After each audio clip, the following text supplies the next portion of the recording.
Salve galera! Hoje nós vamos falar sobre um tema muito pedido aqui no canal. Como fazer um treino de hipertrofia sem treinar até a falha. Isso acontece porque toda vez que eu faço um vídeo falando sobre a falha, sobre os problemas da falha, sobre o método soviético que prega que não devemos treinar até a falha, devemos treinar até o sucesso, se treinamos até a falha, treinamos para falhar. Enfim, toda vez que eu faço um vídeo desse, tem alguns no meu canal, ou sempre quando eu falo sobre isso, sempre vem alguém me perguntar: tá, mas como que eu faço para fazer um treino de hipertrofia sem falhar? Então, para responder essa pergunta, vou trazer hoje um método prático para você sair daqui conseguindo montar um treino de hipertrofia sem treinar até a falha. Então, lápis e papel e caneta aí na mão, você anotar algumas ideias e vamos lá para adentrar nessa parte aí, para a gente conseguir prescrever aqui ou entender como que funcionaria um programa de treino de hipertrofia. Antes, vamos só fazer uma distinção para a gente poder fazer um nivelamento. Existem basicamente dois tipos de treino: um treino até a falha e um treino sem falha. O treino até a falha, vamos falar primeiro dos benefícios do treino até a falha. Ele é mais fácil de acertar a intensidade e a carga. A intensidade é relativa ao percentual de RM, de repetição máxima. Então ele é mais fácil de acertar. Você faz até a falha, você coloca lá, você vai fazer até a falha de 8 a 12 repetições. Provavelmente você vai estar acertando ali uma intensidade adequada para hipertrofia. Ele é mais fácil de prescrever, basta prescrever lá determinado número de séries até a falha, dividir nos exercícios, fica muito fácil de prescrever um treino assim para o treinador. E ele também tem uma progressão bem intuitiva. Se eu estou treinando de 8 a 12 repetições, eu cheguei ali, estou treinando, estou falhando com 8, com 9, com 10, com 11, com 12. Comecei a falhar com 12, eu aumento a carga. Então a progressão é bem intuitiva. Além disso, também ele traz uma sensação de dever cumprido, né? A pessoa deu tudo de si, deu o máximo, ela batalhou ali no treino.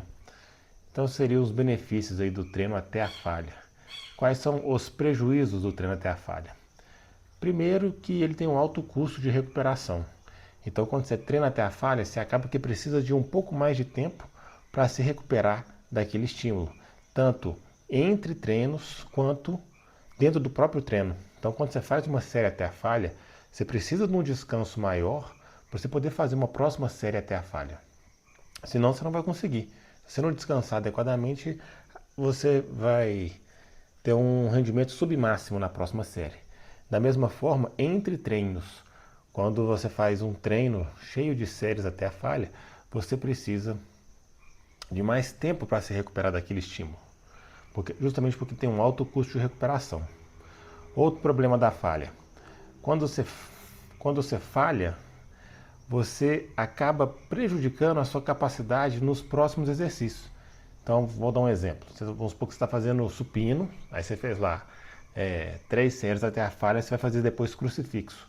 Aquela falha ali, ela já saturou seu corpo, seu sistema nervoso central, de tal modo que quando você vai fazer o crucifixo, mesmo que você falhe, né, você chegue até a falha lá no crucifixo, aquela não é uma falha que corresponde a todo o potencial que você tem para executar aquele exercício. Então vamos supor que, sei lá, você aguentaria colocar 50 quilos, mas aí você coloca 45 para você ficar dentro da sua faixa de repetições, porque com 50 quilos ficou muito pesado. Não é porque ficou muito pesado, é porque você já está com um nível de fadiga muito acumulado.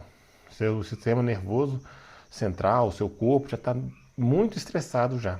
E à medida então que você vai só treinando até a falha, você só vai diminuindo a sua capacidade de performar nos próximos exercícios. É um outro ponto negativo do treino até a falha. O treino até a falha também, um ponto que para alguns é positivo, para mim é negativo, é sentir dor.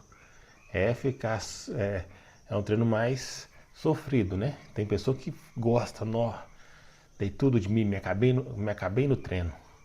Só que quando você também conhece o outro lado, que é treinar sem isso, você vê que é, é igual eu já falei no outro vídeo, né? É você ir no dentista e o dentista te perguntar: você quer que eu arranco?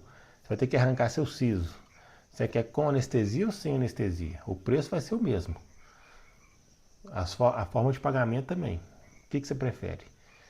Então, quando a gente começa a perceber que existe opção sem dor, a opção com dor começa a ficar ser uma coisa negativa.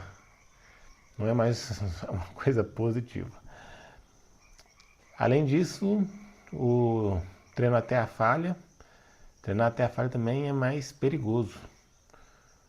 Vamos supor que você está fazendo um supino, um agachamento, e aí você falha com aquela barra ali e você não tem um suporte, você não tem aquelas barras de segurança para você pôr, você não tem um parceiro de treino, aquela barra volta em você, ou você cai com aquela barra nas costas, ele acaba sendo mais perigoso também, tanto do ponto de vista da execução do exercício, quanto do ponto de vista de lesão também. Porque como você está indo sempre no limite, do limite, provavelmente a chance de você se lesionar acaba sendo maior. Porque você está sempre ali no limite do seu corpo, forçando o seu corpo no limite. Então esses seriam os pontos positivos. Ah não, tem mais um ponto positivo aqui também do treino até a falha. Você acaba tendo que fazer menos séries. Porque como cada série você já está acumulando um número de repetições dentro do que você consegue executar com aquele... Você já está acumulando um número de repetições que você já conseguiria fazer com aquela carga, você acaba tendo que fazer menos séries para acumular o mesmo volume de treino. Só lembrando que volume de treino é a quantidade total de trabalho que você fez naquele treino, que a gente pode simplificar como número de séries vezes o número de repetições vezes a carga. É a tonelagem total que você levantou naquela sessão de treino. Então, treino até a falha também, você precisa fazer menos séries. Então, esses seriam aí mais ou menos os pontos positivos e negativos do treino até a falha. E o treino sem falha? É mais ou menos o contrário. O que é positivo em um, negativo no outro e vice-versa. O treino, então, é sem falha, né? Ele tem um menor custo de recuperação, então você pode ter um descanso menor entre as séries, você também descansa melhor entre treinos. Ele vai ser um treino sem dor, com muito menos sofrimento. Ele vai ser um treino mais seguro, porque você vai acabar a série, você ainda consegue fazer mais repetições. Você está acabando antes de você atingir o seu limite. Então você tem mais segurança para poder voltar o peso para o lugar. Você está treinando mais longe do seu limite, então você acaba, talvez, né, tendo uma menor chance de lesão. O treino também, deixa eu ver, esses seriam pontos positivos, né? O treino sem falha. E pontos negativos, você tem que fazer um número de séries maior para fazer o mesmo volume, tendo em vista que você está trabalhando com menos repetições, porque você não está chegando até o limite que você conseguiria fazer, então você tem que fazer mais séries para poder compensar essas séries que você deixou de fazer, para você equalizar o volume. Ele é mais difícil de prescrever, que o outro é só de prescrever e de acertar, né? O outro é só prescrever assim, faz até a falha. A pessoa faz indo até a falha ali, dentro daquela faixa de repetição, ela está mais ou menos acertando. Já o treino sem falha, você fica no escuro. Quando a pessoa é mais experiente, ela consegue ter algumas noções de como chegar nisso, mas não é o escopo desse vídeo aqui, é um assunto um pouco mais complexo para tratar nesse vídeo. Mas, de modo geral, é mais difícil a gente acertar a intensidade. Para você acertar a intensidade, você vai ter que Você vai ter que medir ela antes. Vai ter que medir ela antes. No treino até a falha, você mede ela constantemente de forma indireta. No treino sem falha, não. Você não está chegando à sua capacidade, no seu limite, então você não consegue ir medindo ali. Da mesma forma que você não consegue medir para poder acertar a intensidade correta do treino, você também não consegue medir para poder progredir. Porque no treino até a falha, você está sempre medindo de forma indireta, né, o seu limite, e aí quando você vai vendo que o seu limite vai aumentando, você progride a carga. No treino sem falha, isso fica um pouco mais difícil, porque como você não está indo até o limite, como que você vai saber se está na hora de você progredir a carga? Esses seriam pontos negativos. Ou seja, em suma, dá um pouquinho mais de trabalho fazer um treino sem falha. Um pouquinho só de trabalho de metodologia. Porém, é um treino com menor custo de recuperação, mais segurança, que potencialmente pode te dar mais resultados por causa disso. Então, com esse vídeo, a gente trazendo um método para resolver o problema do treino sem falha, você vai conseguir usufruir do treino sem falha, a parte dos benefícios, e deixar a parte aí dos pontos negativos para o passo a passo que eu vou te mostrar aqui nos próximos minutos. Porque a coisa principal que a gente tem que lembrar é que os estudos mostram que para volume equalizado, os resultados são os mesmos. O que isso significa? Se a minha quantidade de trabalho for a mesma, o resultado em hipertrofia vai ser o mesmo, independentemente se eu falhar ou não. Então, se a gente pegar aquela variável lá, o volume load, que eu falei de forma simplificada, que é número de séries vezes número de repetições vezes a carga, se ela for igual, os resultados vão ser os mesmos. Ou seja, se eu fizer 3 séries de 10 com 50 quilos e fazer 1.500 quilos, ou se eu fizer 6 séries de 5 com 50 quilos e acumular os mesmos 1.500 quilos, os resultados vão ser os mesmos. Só que vamos supor que nesse aqui que eu fiz 3 de 10, 10 é minha falha. Eu estou chegando até a falha para conseguir acumular esses 1.600, esses 1.500 quilos aqui. Quando eu faço 6 de 5, de 50 quilos, eu acumulo esses mesmos 1.500 quilos. Porém, eu estou treinando longe da falha. Estou treinando na metade da minha capacidade. Então aqui eu consigo ter uma recuperação mais rápida. E se eu consigo ter uma recuperação mais rápida, se eu consigo treinar sem dor, se eu consigo treinar com mais segurança, me lesionando menos, isso no médio prazo pode representar um volume de treino maior. Porque se eu estou conseguindo me recuperar bem, se eu não estou me lesionando, se eu estou tendo uma boa adesão ao treino porque eu não estou treinando até a falha, isso pode me proporcionar um maior acúmulo de volume load no médio prazo e, consequentemente, mais resultados. Tá, então se o volume load equalizado dá os mesmos resultados, treinando até a falha ou não, cabe a cada um escolher se quer sofrer no treino ou se você prefere não sofrer. Eu entendo que tem pessoas que gostam desse estilo de treinamento, só que não é todo mundo que gosta. Então aqui é uma alternativa para quem quer usufruir dos benefícios do treinamento com peso, mas não gosta desse estilo de treinamento, de sofrimento, de exaustão, que é desnecessária. Desnecessária do ponto de vista que a gente pode tirar esse componente, manter o volume load e ter os mesmos resultados. Então, para a gente poder, agora que a gente fez essa contextualização toda, a gente consegue adentrar na parte prática em si. E são basicamente 3 passos. A gente vai, para treinar sem a falha, existem várias metodologias, eu vou te passar uma aqui hoje. O primeiro passo é medir a sua capacidade física. O segundo passo, a gente vai utilizar o método das meias séries. E o terceiro passo, a gente vai fazer a progressão de carga através da medida indireta da pseudofalha. Agora que a gente sabe esses 3 passos, eu vou adentrar em cada um deles. Primeiro passo, então, medir a sua capacidade. Como eu disse, no treino sem falha, às vezes fica mais difícil da gente mensurar qual que é a intensidade correta que a gente vai trabalhar. Então, antes da gente começar o nosso treino, o nosso programa de treino, a gente vai medir essa intensidade. Qual seria a carga ideal? a gente vai medir só no início. Depois, durante o treinamento, não vai precisar. Mas antes a gente vai precisar para a gente poder conseguir acertar qual que é a carga que a gente vai utilizar em cada exercício. E como é que a gente vai fazer isso? A gente vai pegar e vai ter que usar da ferramenta da falha. Não tem como. Tem como tem, mas para ficar mais didático é mais fácil assim. Então vamos lá.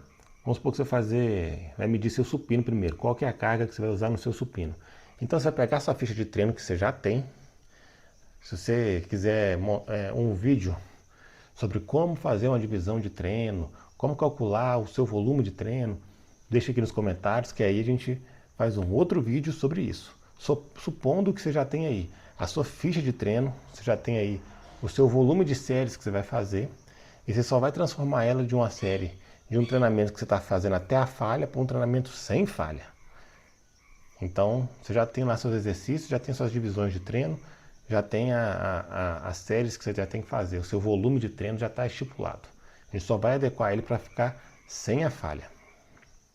Se quiser que eu te ensine a montar esse treino, comenta aí que a gente faz um vídeo sobre isso também. Então vamos lá. Aí você tem lá supino. Então primeiro a gente vai definir a carga que a gente vai usar no supino. Então você vai colocar lá uma carga que você acha que você consegue fazer até a falha e falhar com 6 a 10 repetições. E aí você vai fazer. Aí beleza, você chegou na 10ª repetição e não falhou. Você vai continuar fazendo? Não, você para ali. Porque eu também não quero ficar me desgastando em vão.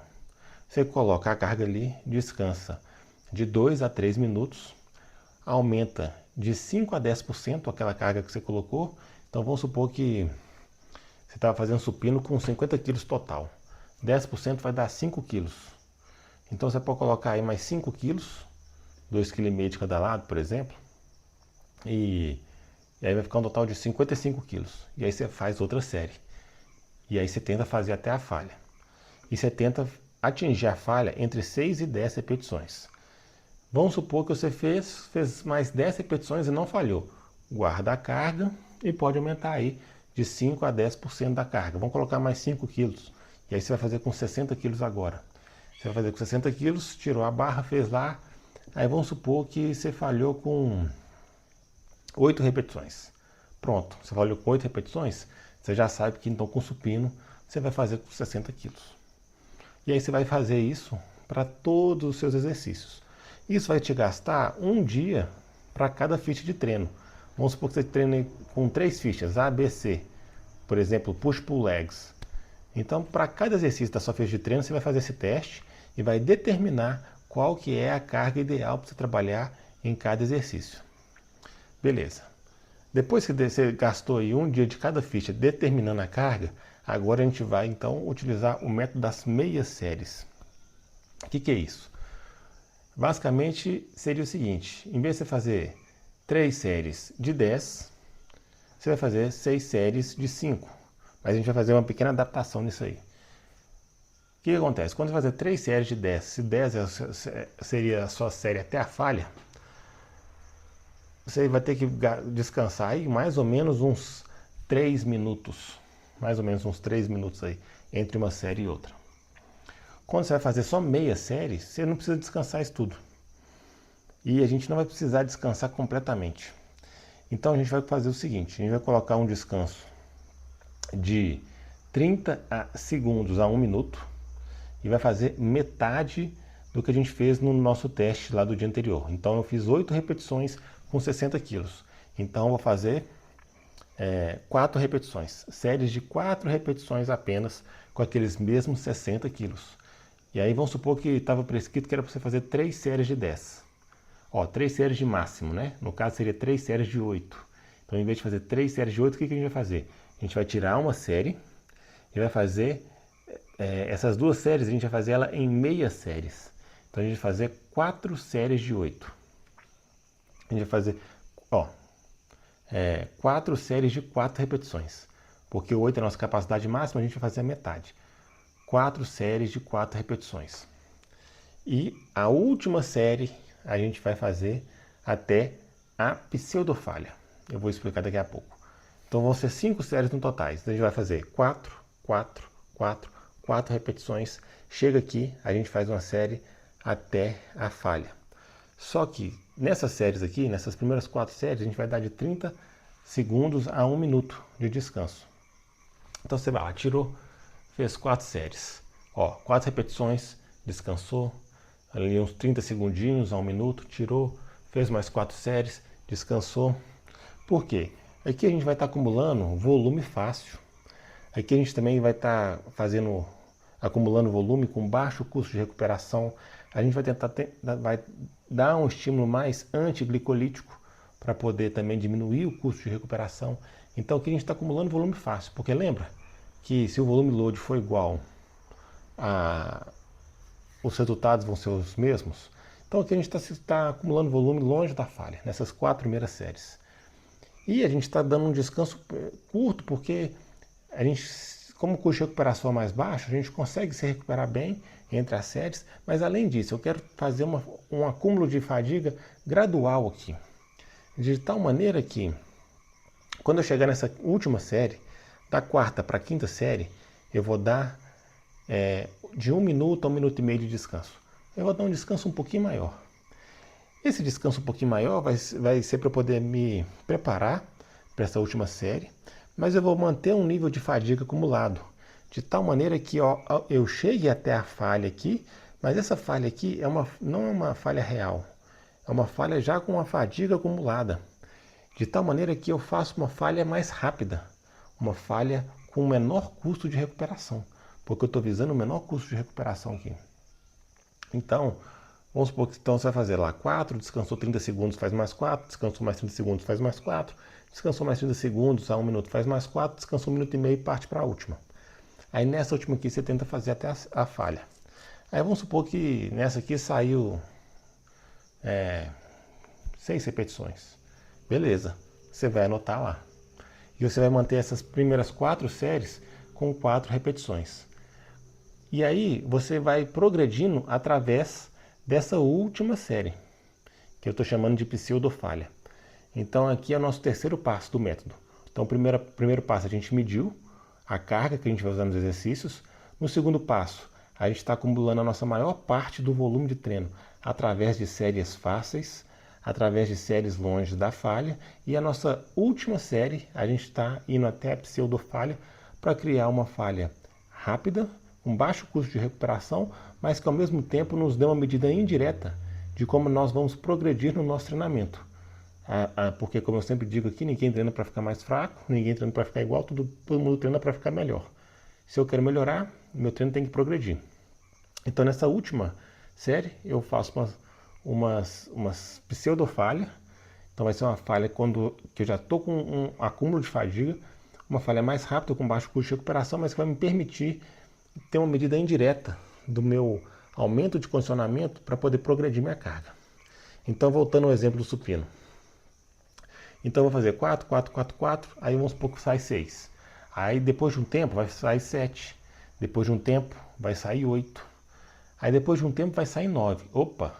Quando a última série for igual ao dobro das anteriores, mais 1, ou seja, eu estou fazendo 4. O dobro de 4 é 8.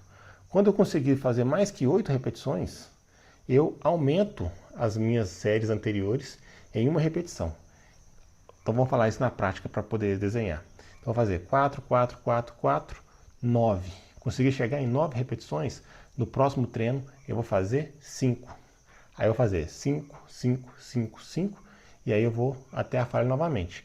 Como aqui eu vou ter uma fadiga acumulada maior do que fazendo com 4 repetições, não necessariamente eu vou conseguir fazer 9 repetições aqui de novo. Talvez eu consiga fazer 8, por exemplo. E aí eu continuo da mesma forma. 5, 5, 5, 5. Aí depois de um tempo vai fazer 9. 5, 5, 5, 5. Vai fazer 10. 5, 5, 5, 5. Consegui chegar em 11. Opa, consegui chegar em 11 repetições. O que eu vou fazer? Eu vou aumentar a carga em 10%. E o próximo treino eu vou começar com 3 repetições. E aí eu vou fazer 3, 3, 3, 3 e até a falha aqui, novamente. Então eu estava com 60 quilos, eu vou colocar 66 quilos no próximo treino e vou começar aqui com 3 repetições. 3, 3, 3, 3, aí eu faço até a falha. Aí vamos supor que eu fiz 5 repetições. Aí eu vou continuar progredindo, vou continuar acumulando treino, fazendo treino. Vai chegar um momento que vai fazer 3, 3, 3, 3, 6, 3, 3, 3, 3, 7. Opa, eu fiz o dobro mais uma aqui. O que eu vou fazer? Passo para 4. 4, 4, 4, 4. Aí, sei lá, 6, 4, 4, 4, 4, 7, 4, 4, 4, 4, 8, 4, 4, 4, 9. Opa, o dobro mais um. Passa para 5 novamente. E aí vai chegar um momento que vai ficar 5, 5, 5, 5, 8, 5, 5, 5, 5, 9, 5, 5, 5, 5, 10, 5, 5, 5, 5, 11. Opa, o dobro mais um. Aumenta a carga novamente. Observe que as séries fáceis vão sempre ser 3, 4 ou 5. E a última série, quando ela for o dobro mais um das séries fáceis, a gente passa para o próximo nível. Quando a gente, no final, a gente consegue alcançar 5, 5, 5, 5, 11, a gente aumenta a carga. E fica nesse ciclo, sempre progredindo a carga dessa maneira. Então, a gente assim consegue, no início do nosso programa de treino, a gente mediu a nossa carga inicial, que a gente vai utilizar. Depois, a maior parte do treino, a gente acumula volume, fazendo séries fáceis. E, por fim, a gente faz um sistema de progressão inteligente, no qual a gente mede indiretamente a nossa capacidade, o aumento da nossa capacidade física através de séries de pseudofalha. E essa última série até a falha tem um baixo custo de recuperação, não vai impactar aqui no nosso sistema de treinamento. Ou seja, então vamos fazer um resumo aqui do que a gente falou. Então tem duas formas de treinar, basicamente, com falha e sem falha. A gente viu os benefícios e os pontos positivos e negativos de cada uma. Vimos que se o volume de treino for equalizado, os resultados são os mesmos. Então eu posso escolher a forma que eu mais quero, que eu mais gosto de treinar, se é com falha ou sem falha, desde que se eu tenho o mesmo volume de treino, os resultados vão ser iguais. E se eu escolher então treinar sem falha, eu posso utilizar esses 3 passos para conseguir criar um sistema de treinamento no qual eu mitigo os pontos negativos do treino sem falha e fico então só com os pontos positivos. Quais são esses 3 passos? Medir minha carga no início do treino, acumular a maior parte do volume de treino com séries fáceis e fazer a progressão inteligente da forma que eu demonstrei aqui. Espero que tenha ficado claro. Se não ficou claro, comenta aqui qual foi sua dúvida, em que você quer que eu adentre nas explicações, que eu vou fazer vídeos para poder sanar todas as suas dúvidas e assim vocês terem maiores e melhores resultados. Se esse vídeo foi útil de alguma maneira, considere dar um like aí no vídeo, se inscrever no canal, dar aquela fortalecida aí no nosso projeto. Considere também compartilhar esse vídeo com alguém que você acha que vai ser útil, esse vídeo. E se você quiser entender melhor sobre o projeto Protocolo Soviético, no qual a gente tem toda uma estrutura de treinamento sem falhas, sem treinar até a falha, utilizando a filosofia soviética de treinar até a falha é treinar para falhar, não treinamos até a falha, treinamos até o sucesso. Toda uma metodologia explicada, baseada nisso, tanto para treinos de força, de performance e de hipertrofia. Eu vou deixar também o link na descrição. Se você quiser conhecer mais, clica lá que você pode entender melhor. Então é isso, pessoal. Tamo junto e até a próxima.